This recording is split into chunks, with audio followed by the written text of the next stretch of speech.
आज की video lecture में हम बात करेंगे कि टाइम डिस्प्लेसमेंट, टाइम वेलोसिटी और time acceleration graph simple harmonic motion में कैसे शो किया जाता है।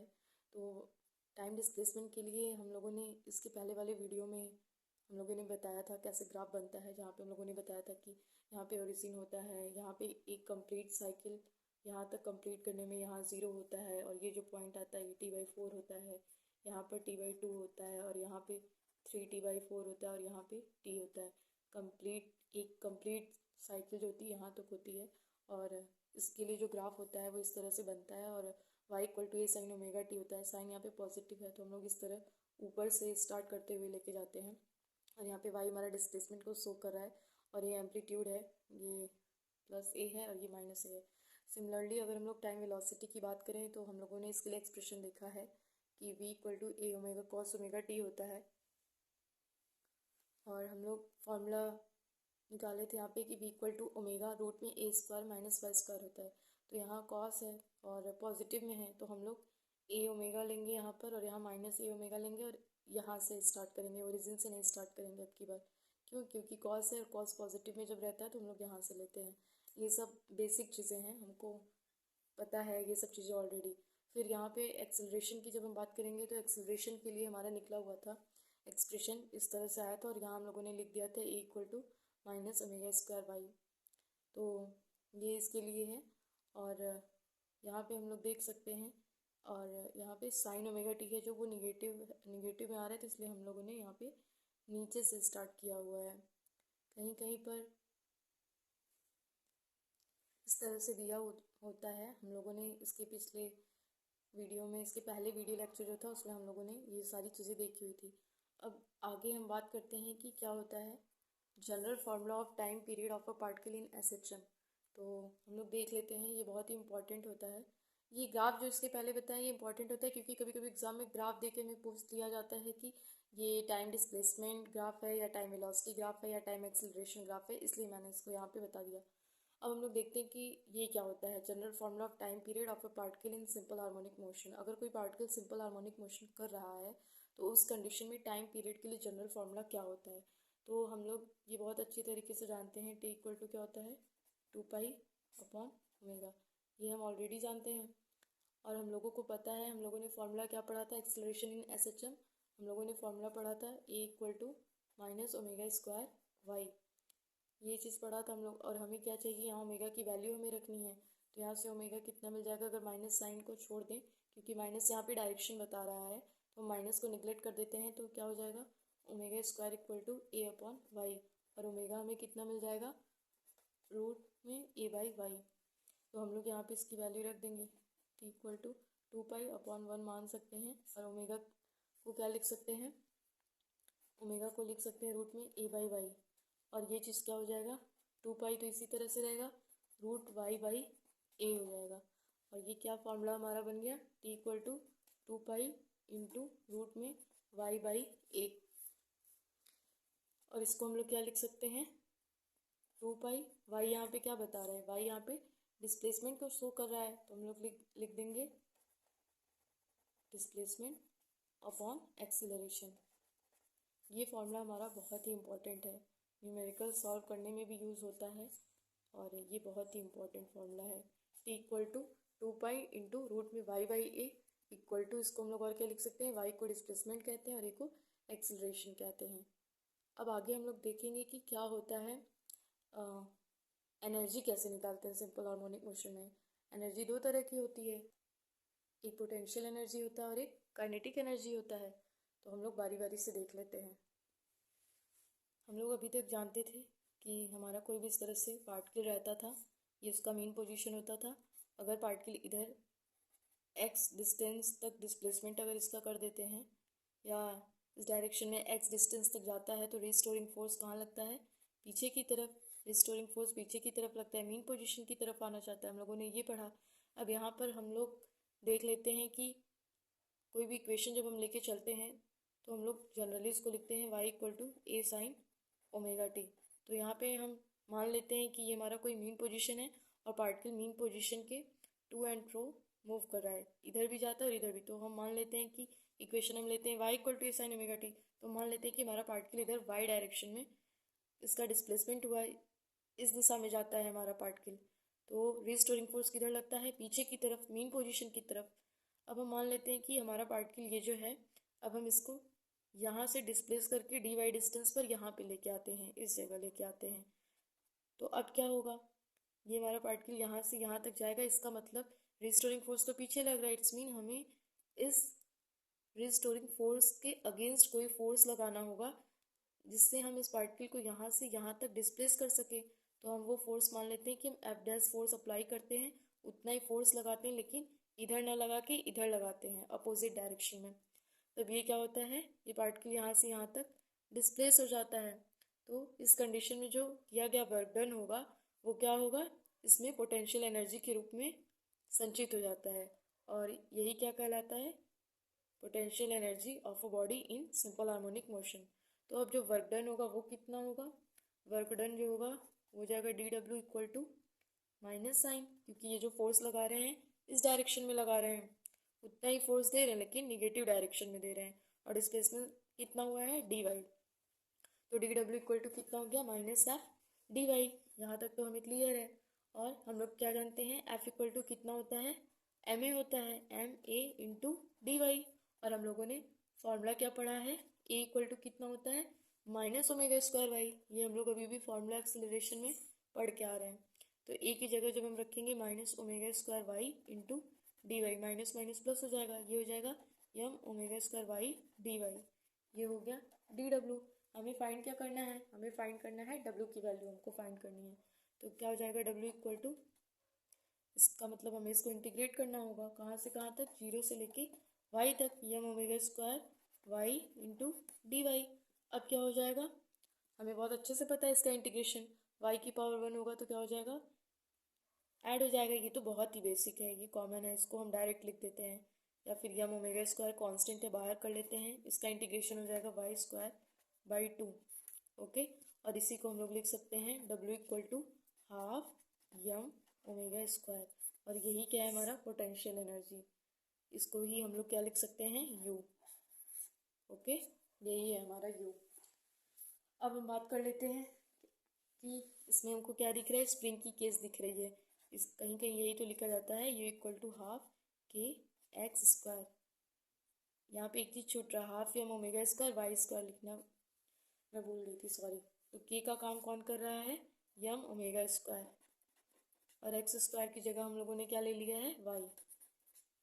ठीक है, अब हम लोग देख लेते हैं कि क्या होता है जब हमारा पार्टिकल मेन पोजीशन पे रहता है, जब हमारा पार्टिकल एक्सट्रीम पोजीशन पे रहता है तब क्या होता है, जब पार्टिकल यहाँ पर रहेगा मेन पोजीशन पे तब क्या होता है, मेन पोजीशन पे वाई कितना हो जाएगा, जीरो हो जाएगा। जब वाई जीरो हो गया तो यू कितना हो जाएगा, जीरो, यानी कितना यू मिलता है, मिनिमम जीरो। कब, at mean position, at mean position Y equal to zero, कोई डिस्प्लेसमेंट नहीं होगा। और एक्सट्रीम पोजीशन पे क्या हो जाएगा, कुछ न कुछ डिस्प्लेस करेगा, कुछ न कुछ डिस्टेंस तो कवर ही करता है। एक्सट्रीम पोजीशन पे क्या हो जाएगा, eight extreme position, eight extreme position कितना हो जाएगा, y इक्वल टू ए। तो उस कंडीशन में क्या हो जाएगा, u जो मिलेगा वो हो जाएगा half Yama omega square A square. D कब मिलेगा हमको, u मैक्सिमम, पोटेंशियल एनर्जी जब मैक्सिमम रहेगा। अब हम लोग बात कर लेते हैं काइनेटिक एनर्जी। तो काइनेटिक एनर्जी निकालना बहुत ईजी है, हम लोग पीछे काइनेटिक एनर्जी का फॉर्मूला पढ़े हैं, v equal to omega root में A square minus Y square. और हम लोग काइनेटिक एनर्जी का फॉर्मूला बहुत ही अच्छी तरीके से जानते हैं, हाफ यम वी स्क्वायर। अब यहाँ पे क्या हो जाएगा, हाफ यम वी का स्क्वायर करेंगे तो ओमेगा स्क्वायर, और ये रूट से बाहर होके क्या हो जाएगा, A square minus Y square. Bracket open करेंगे तो हमें क्या मिलेगा, यही चीज़ रहेगा, half Yama omega square A square minus Y square. तो ये है हमारा काइनेटिक एनर्जी। अब यहाँ पे भी हम दोनों केस देख लेंगे। मीन पोजीशन पे क्या होगा, मीन पोजीशन पे काइनेटिक एनर्जी जीरो हो जाएगी। कैसे, देख लेते हैं। मीन पोजीशन पे काइनेटिक एनर्जी जीरो नहीं होगी, मतलब वाई की वैल्यू जीरो हो जाएगी, और जब वाई की वैल्यू जीरो रखेंगे तो हमें क्या मिलेगा, एट, पहली कंडीशन देख लेते हैं, at mean position Y equal to, Y तो जीरो हो जाएगा, तो क्या मिल जाएगा हमको, काइनेटिक एनर्जी मैक्सिमम मिल जाएगा, half Yama omega square A square. मतलब यहाँ पे जब काइनेटिक एनर्जी मैक्सिमम है, इसका मतलब पोटेंशियल एनर्जी मीन पोजीशन पे क्या होगी, कम होगी, जो कि हम लोग यहाँ पहले ही देख लिए हैं। मीन पोजीशन पे potential energy zero, potential energy zero mean position पे, तो इट्स मीन पोजीशन पे काइनेटिक एनर्जी ज़्यादा होगी सिमिलरली। और अगर अब हम लोग देख लें एट एक्सट्रीम पोजीशन पे क्या होगा, एट एक्सट्रीम पोजीशन पे काइनेटिक एनर्जी क्या होगी, तो क्या हो जाएगा, y इक्वल टू ए हो जाएगा। और जैसे ही y इक्वल टू ए रखेंगे तो ए स्क्वायर माइनस ए स्क्वायर कैंसिल हो जाएगा, यानी काइनेटिक एनर्जी कितना मिल जाएगा, मिनिमम जीरो मिल जाएगा। और जब एक्सट्रीम पोजीशन पे काइनेटिक एनर्जी जीरो मिल रही है तो एक्सट्रीम पोजीशन पे पोटेंशियल एनर्जी हमारी ज़्यादा है, जस्ट अपोजिट है। जब पोटेंशियल एनर्जी जीरो हो जा रही मीन पोजीशन पे, तो मीन पोजीशन पे काइनेटिक एनर्जी ज़्यादा हो रही है। और जब एक्सट्रीम पोजीशन पे हमारा पोटेंशियल एनर्जी मैक्सिमम हो रहा है तो हमारा काइनेटिक एनर्जी मिनिमम हो जा रहा है। कैसे, वो मैं आगे ग्राफ में भी दिखाऊंगी। ये हमारा ग्राफ है, ये जो रेड रेड से है, रेड स्केच से ड्रॉ किया गया है, वो काइनेटिक एनर्जी को शो कर रहा है, और जो ब्लू से ड्रॉ किया गया है वो पोटेंशियल एनर्जी शो कर रहा है। और यहाँ पे चाहे y इक्वल टू प्लस ए माइनस ए ले, चाहे x इक्वल टू ले, उससे कोई दिक्कत नहीं है। और ये हमारा मीन पोजीशन है। तो हम देखते हैं मीन पोजीशन पे पोटेंशियल एनर्जी कितनी है, ये मीन पोजीशन है। मीन पोजीशन पे पोटेंशियल एनर्जी मिनिमम है, तो मिनिमम दिखा रहा है ये ब्लू। लेकिन मीन पोजीशन पे उसी टाइम पे काइनेटिक एनर्जी क्या है, ज़्यादा है, जो कि हम लोगों ने निकाला है। मीन पोजीशन पे काइनेटिक एनर्जी मैक्सिमम, ये रेड से, ठीक। और फिर इसी तरह एक्सट्रीम पोजीशन पे पोटेंशियल एनर्जी कितनी है, अब एक्सट्रीम पे बात कर लेते हैं पोटेंशियल एनर्जी। तो ये मैक्सिमम जा रहा है एक्सट्रीम पे, लेकिन एक्सट्रीम पे काइनेटिक एनर्जी क्या हो जा रही है, जीरो हो जा रही है। काइनेटिक एनर्जी इस तरह जीरो हो जा रही है इसी लाइन पे। और टोटल एनर्जी क्या होती है, टोटल एनर्जी कंजर्व रहती है उसी पॉइंट पे। अगर हम यहाँ जैसे यहाँ पे इस पॉइंट पे ले लें मीन पोजीशन पे टोटल एनर्जी निकालने के लिए, तो उस कंडीशन में मीन पोजीशन पे क्या है, यू जीरो है मीन पोजीशन पे पोटेंशियल एनर्जी, तो ज़ीरो। और यहीं पे काइनेटिक एनर्जी क्या है, मैक्सिमम है इसी पॉइंट पर मीन पोजीशन पे, तो zero plus half Yama omega square A square, यानी E equal to half Yama omega square A square, यानी टोटल एनर्जी जो है वो कंजर्व रहती है किसी भी सिस्टम में।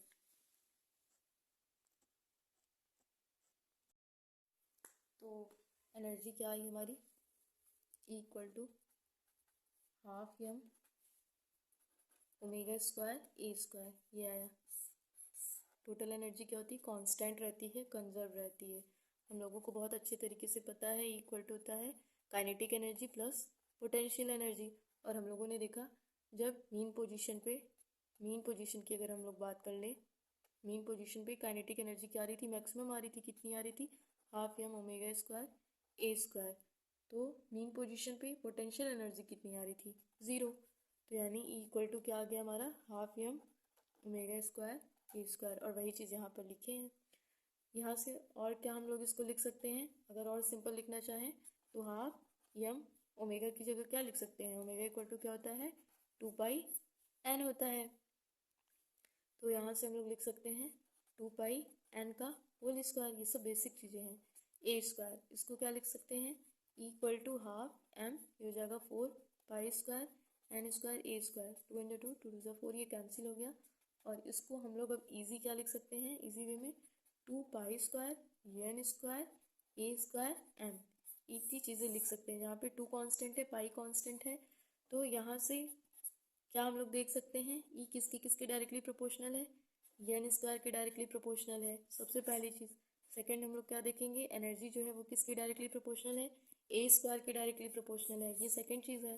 थर्ड नंबर पे हम लोग देखेंगे एनर्जी किसके डायरेक्टली प्रोपोर्शनल है, energy is directly proportional to M, यानी ये जो फ्रिक्वेंसी का स्क्वायर है उसकी डायरेक्टली प्रोपोर्शनल क्या है, एनर्जी है। मतलब कोई पार्टिकल जितना वाइब्रेशन करेगा, जितना ज़्यादा वाइब्रेशन करता है वो उतनी एनर्जी को पोजेस करता है, उतनी एनर्जी रखता है खुद में, है ना। और क्या है, पार्टिकल जो रहता है एसएचएम करता है, सिंपल हार्मोनिक मोशन करता है, तो उसके एम्पलीट्यूड का जो स्क्वायर रहता है वो क्या बताता है, एनर्जी को बताता है। थर्ड नंबर पे अगर कोई पार्टिकल जितना बड़ा है, जितना हैवी है, वो उतनी ज़्यादा एनर्जी को बताता है, क्योंकि ये भी क्या होता है, इसके डायरेक्टली प्रोपोर्शनल होता है।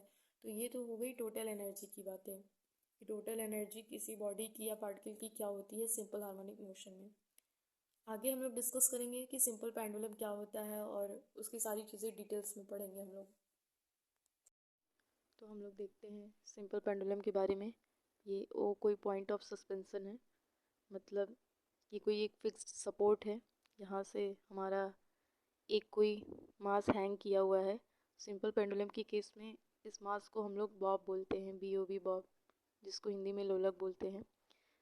इसको यहाँ पे लटकाया गया है और इसको जब हमने x डिस्टेंस पे इस तरह से डिस्प्लेस किया, इस तरह से, तो ये हमने इसको शो किया है। तो बॉब क्या होगा, यहाँ पे चला जाएगा और ये इसी पॉइंट ऑफ सस्पेंशन से, इसी फिक्स सपोर्ट से ही तो यहाँ पे गया होगा।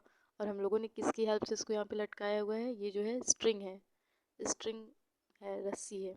और फिर जब ये इधर जाएगा तो ये स्ट्रिंग भी इधर मूव करेगी। और इस स्ट्रिंग की लेंथ कितनी हमने मानी है, L। इसको हम लोगों ने L से डिनोट किया है। तो स्ट्रिंग में क्या होगा, एक टेंशन फोर्स लगेगा, ये इसको ऊपर की तरफ खींचना चाहेगा, नीचे नहीं जाने देगा, तो उसको हमने T से डिनोट किया है, टेंशन फोर्स को। और ये बॉब जब यहाँ पे गया है तो इसका ऑब्वियसली कुछ ना कुछ वेट होगा, और वो वेट कितना होगा, W=mg होगा। अब इसको हम लोग यहाँ पे दो कंपोनेंट में डिवाइड करेंगे, तो इसका दो कंपोनेंट, एक होगा mg cos थीटा और एक mg sin थीटा होगा। इसके इसके बीच में एंगल कितना क्रिएट होगा, थीटा। ये थीटा, यहाँ पे भी थीटा होगा। तो हम लोग अगर इस ट्रायंगल की बात करें तो इसको कर्व ना लेके कुछ टाइम के लिए हम स्ट्रेट मान लेंगे, तो ये एक ट्रायंगल क्रिएट हो जाएगा। यहाँ से हमको आगे जाके साइन थीटा की वैल्यू निकालनी रहेगी, तो वो निकल जाएगी। तो अब हम ये डिफाइन कर सकते हैं कि सिंपल पेंडुलम होता क्या है। तो हम कह सकते हैं कि simple pendulum consist of a weightless and inextensible string attached to a fixed support to which a body of mass m is suspended, which we also call bob। ये जो स्ट्रिंग होती है ये इनएक्सटेंसिबल होती है, अवितान्य होती है, मतलब इसमें इलास्टिसिटी नहीं होती, इसमें मतलब अवितान्य होता है, मतलब इसको खींचा नहीं जा सकता। तो इतनी चीज़ें हो गई।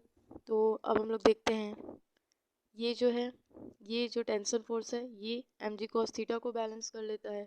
तो ये क्या हो जाएगा, T=mg cos थीटा। और हम लोग देखेंगे, हमें देखना है रीस्टोरिंग फोर्स।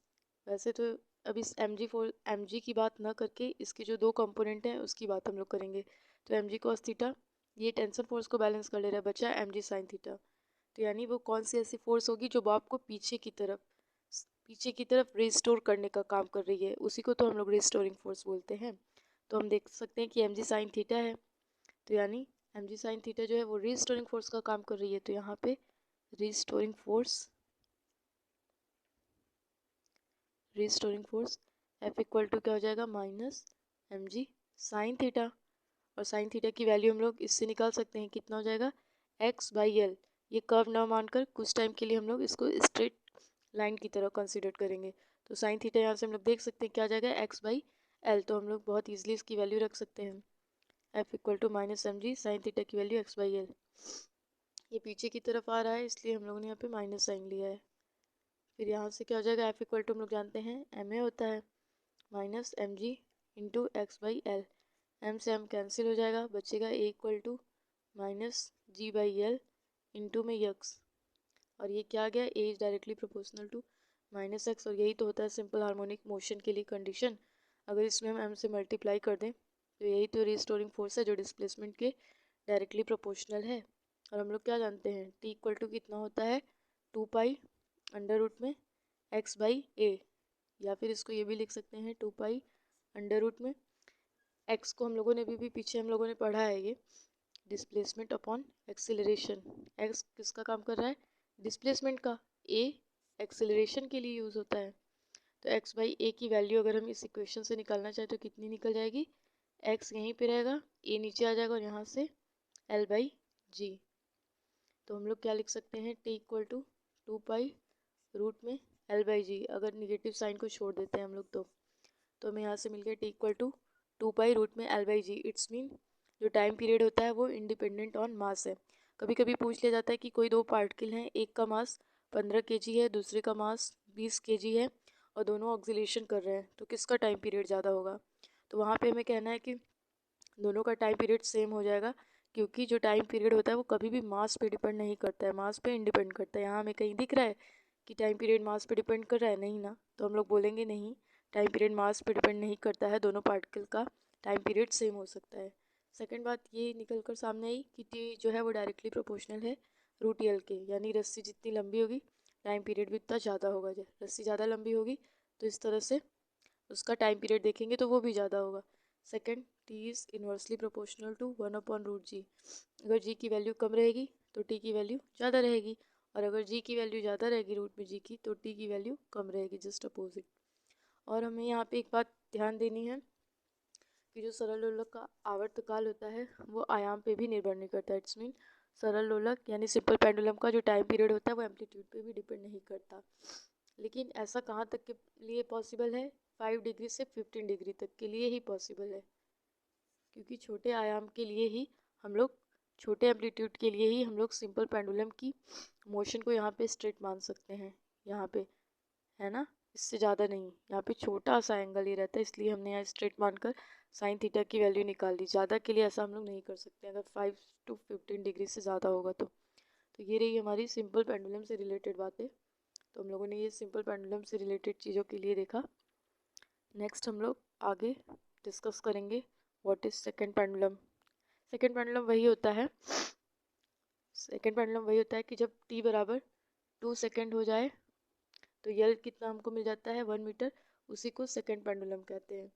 यहाँ पे अगर इस t की वैल्यू हम लोग 2 सेकेंड रख दें और g की वैल्यू रख दें 9.8, तो ये यल जो होता है वो हमको कितना मिल जाता है? अप्रॉक्सीमेटली 1 मीटर का लगभग, उसी को हम लोग बोलते हैं that is second pendulum, Hindi में बोलते हैं सेकेंड लोलक।